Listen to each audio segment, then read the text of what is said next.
ओहो, क्या ये सच है कि तुमने पहले सुमन को कार्तिक के लिए पसंद किया था?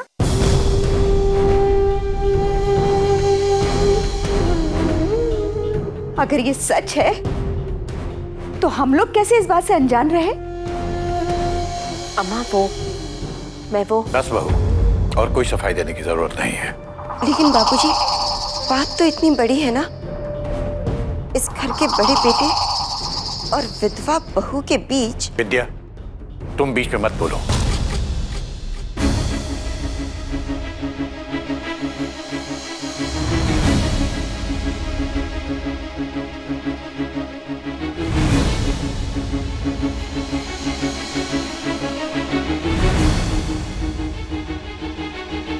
नंदिनी ने जो कुछ कहा, क्या वो सच है?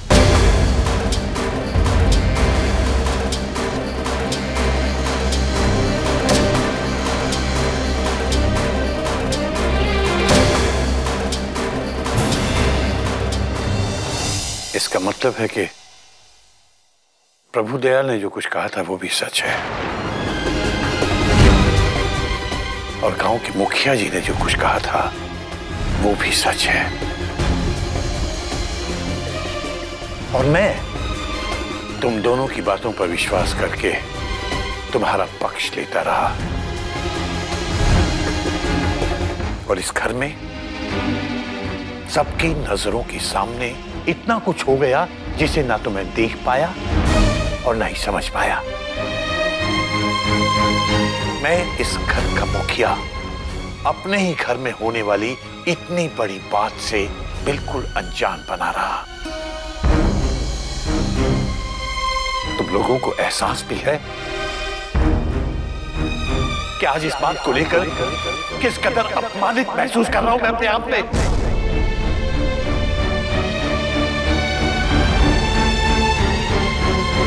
सुमन, तुमसे ये उम्मीद नहीं थी मुझे।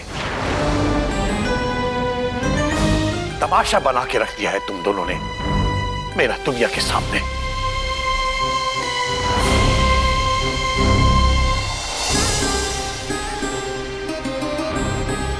सारी दुनिया के सामने आज तक सर उठाकर जीता रहा। नहीं मालूम था कि एक दिन अपनों की ही वजह से मेरा सर शर्म से झुक जाएगा।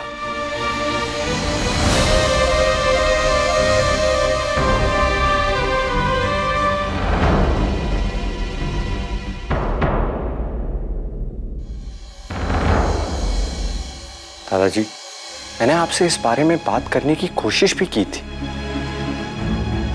लेकिन आप शायद अपनी किसी परेशानी में इतने उलझे हुए थे कि मेरी इस बात पर ध्यान नहीं दे पाए। और आज आपको वही बात नंदिनी के मुंह से ऐसी सुनने पड़ी। दादाजी, मैंने कई बार कोशिश की कि मैं आपसे इस बारे में बात करूं, कई बार आपकी परेशानी की वजह जानने की भी कोशिश की, लेकिन आपने मुझे कुछ नहीं बताया। आपने मुझे ये भी नहीं बताया कि हमारी आर्थिक स्थिति इतनी खराब है कि हमें नंदिनी के पापा से कर्जा लेना पड़ा। आप बस मुझ पर नंदिनी से शादी करने के लिए दबाव डालते रहे।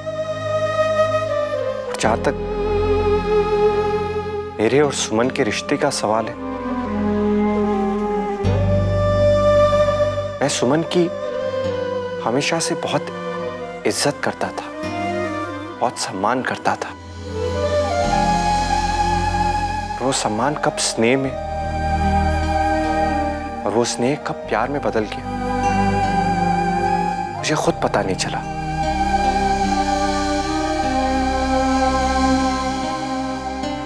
लेकिन दादाजी, मुझ पर विश्वास कीजिए, हमारा प्रेम पवित्र एक दूसरे को चाहते हुए भी हमने कभी अपनी मर्यादा नहीं लांघी, क्योंकि हमारा उद्देश्य किसी का दिल दुखाने का या किसी को शर्मिंदा करने का नहीं था।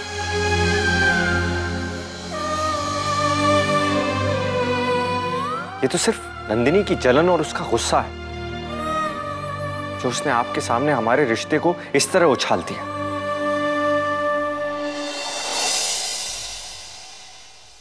अगर मेरी वजह से आपका दिल दुखा है तो मैं आपसे माफी मांगता हूं, पर जो हो चुका है उसे मैं बदल नहीं सकता।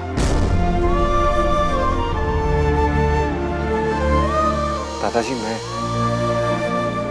आपसे माफी के अलावा कुछ और भी मांगना चाहता हूं।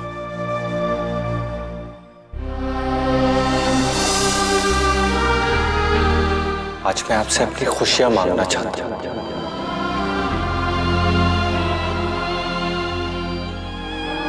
और मेरी और सुमन की खुशी अब एक दूसरे से जुड़ चुकी है। हमारी खुशियों को अपना आशीर्वाद दे दीजिए।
मम्मी, ये यादें भी कितनी अजीब होती है ना।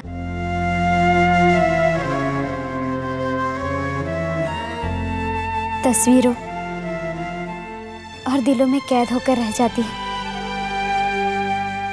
जब मैं, करण भैया और कार्तिक भैया छोटे थे तो हम तीनों में सबसे ज्यादा जिद्दी मैं थी।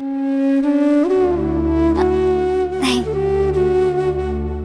दोनों भाइयों की लाडली। करण भैया से तो फिर भी झगड़ा हो जाता था कभी कभी, मगर कार्तिक भैया, उनके लिए तो मेरे और करण भैया की खुशियों से बढ़कर और कुछ नहीं था। हाँ, तुम दोनों की खुशियों के लिए कार्तिक अपनी खुशी हमेशा नजरअंदाज करता।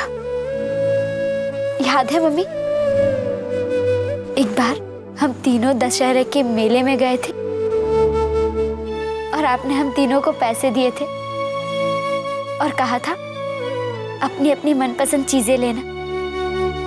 तब मैंने और करण भैया ने तो अपने सारे पैसे चॉकलेट और आइसक्रीम के पीछे खर्च कर दिए थे, मगर कार्तिक भैया, उन्होंने अपने पैसे बचा कर रखे थे और कहा था कि टॉय गन लूंगा। तो उसने वो टॉय गन नहीं ली, क्योंकि मैंने डॉल और करण भैया ने माउथ ऑर्गन लेने की जिद कर दी थी। और हमेशा की तरह अपनी खुशी नजरअंदाज कर दी। हाँ मम्मी, पर आज पहली बार कार्तिक भैया ने अपनी खुशी अपनी जुबान पर लाई है। दादाजी से उन्होंने अपनी खुशी मांगी। उन्होंने कहा था ना कि उनकी और सुमन की खुशी अब एक दूसरे के साथ जुड़ चुकी है। आप दादाजी से बात कीजिए ना, उन्हें मनाइए ना, उन्हें कहिए इस रिश्ते में कोई बुराई नहीं है और प्यार तो भगवान का रूप होता है। इस घर ने, कार्तिक भैया ने, सुमन ने बहुत कुछ सहा है। उन दोनों के मिलन से इस घर की खुशियां वापस लौट आएंगी। मम्मी, आप दादाजी से बात करेंगी ना?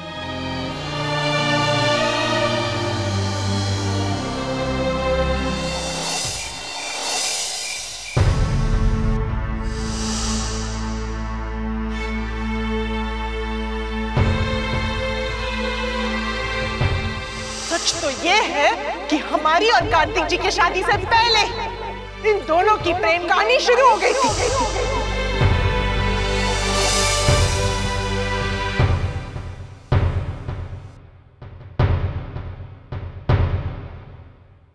बाऊजी, मैं जानती हूँ आप नाराज है बाऊजी, मेरा विश्वास कीजिए।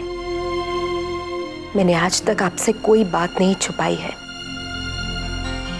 मैं मानती हूँ बाऊजी, जब पहली बार सुमन इस घर में आई तब मेरे मन में ये बात जरूर आई थी कि कार्तिक और सुमन की जोड़ी बहुत अच्छी लगेगी। ये बात मैंने सुमन और कार्तिक से भी कही थी, लेकिन जब कार्तिक को पता चला कि सुमन और करण एक दूसरे को बहुत चाहते हैं तो उसने अपने कदम पीछे हटा लिए। जिन खुशियों के लिए कार्तिक ने अपने कदम पीछे हटा लिए, वो खुशियां शायद भगवान को भी मंजूर नहीं थी बाऊजी। लेकिन किस्मत को देखे ना, न जाने क्या नाता जुड़ा है सुमन का इस घर से। उस लड़की को अपनी नासमझी की वजह से हमेशा पराई समझती रही मैं, लेकिन उसने अपनों से भी ज्यादा अपना समझकर हम सबका मन जीतती रही। उस अनाथ लड़की को मैं अपनी बेटी बनाकर ले आई थी बाऊजी इस घर में, और उसने बेटी होने का हर फर्ज निभाया बाऊजी। अब मैं माँ होने का फर्ज निभाना चाहती हूँ। मैं अपनी बेटी के मांग में एक बार फिर सिंदूर देखना चाहती हूँ। मैं जानती हूँ बाऊजी, ये फैसला बहुत मुश्किल है आपके लिए, लेकिन ये मुश्किल फैसला मैं आप पर छोड़ती हूँ। विनती करती हूँ बाऊजी, फैसला कर लेने से पहले सुमन और कार्तिक की खुशियों का ख्याल रखिएगा, और अगर मेरी वजह से आपको दुख पहुंचा हो, मुझे माफ कर दीजिए।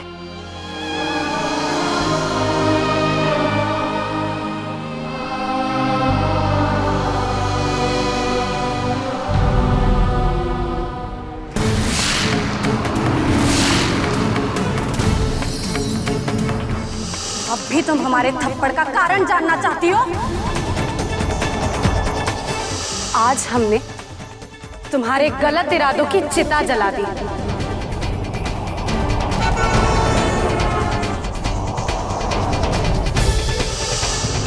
चले जाओ।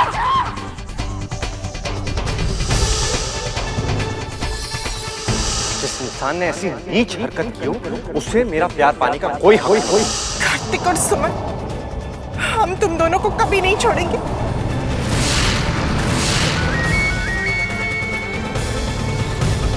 नंदिनी, फोन उठाओ प्लीज। नंदिनी,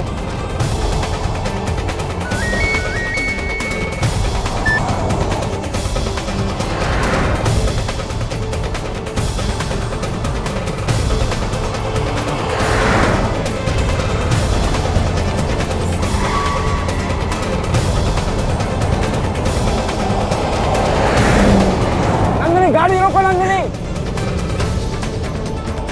नंदिनी प्लीज।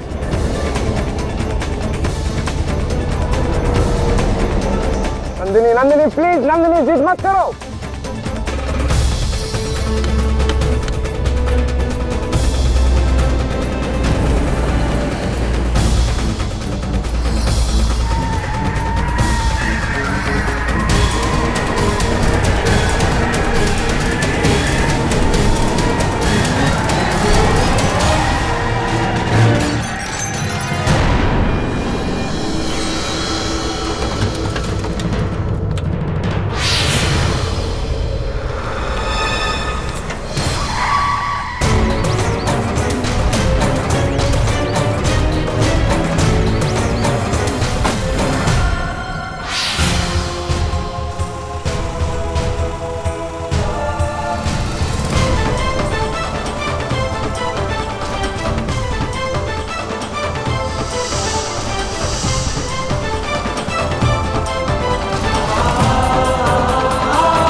सुनिए सुनिए, दरवाजा खोलिए ना। आप मेरी बात तो सुनिए।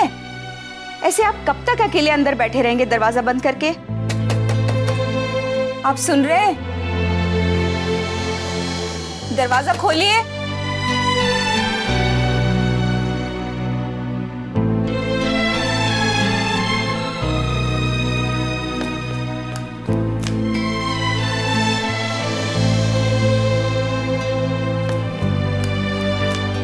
अम्मा, क्या हुआ अम्मा? बाबूजी ने दरवाजा नहीं खोला ना? पता नहीं रिश्तों की सुलझन का कोई हल निकलेगा भी या नहीं। लगता है बाबूजी नहीं मानेंगे। और मानेंगे भी क्यों? आखिर नंदिनी ने आज जो इस घर में हंगामा किया है वो सब कार्तिक और सुमन की प्रेम कहानी की वजह से ही तो हुआ है। और वैसे भी बाबूजी ने नंदिनी के पिताजी से इतना बड़ा कर्जा लिया है। देख लीजिएगा अम्मा, अब तो जरूर नंदिनी हम सबको अदालत तक घसीट कर ले जाएगी। विद्या, जो मुंह में आए बोले जाती है। ज्यादा बोलना अच्छा नहीं होता। बहू, तुम्हारी इनसे बात हुई थी ना? कुछ कहा था इन्होंने? मेरी बातों का कोई जवाब नहीं दिया उन्होंने अम्मा।